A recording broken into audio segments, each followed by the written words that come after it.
Hello guys, November 1 ngayon. So, ang dami naming work. Ayan, empty. Halos yung mga lalagyan ko. So, slicing tayo ng ating spicy sausage para sa ating pizza.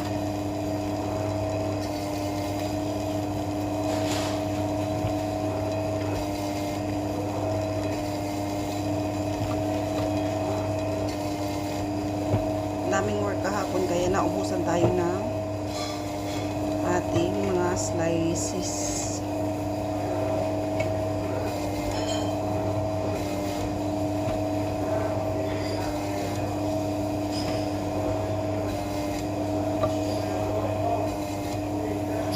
So, ang dami pa nating i-slice ngayon. So, ito yung sinaslice ko. Thank you for watching.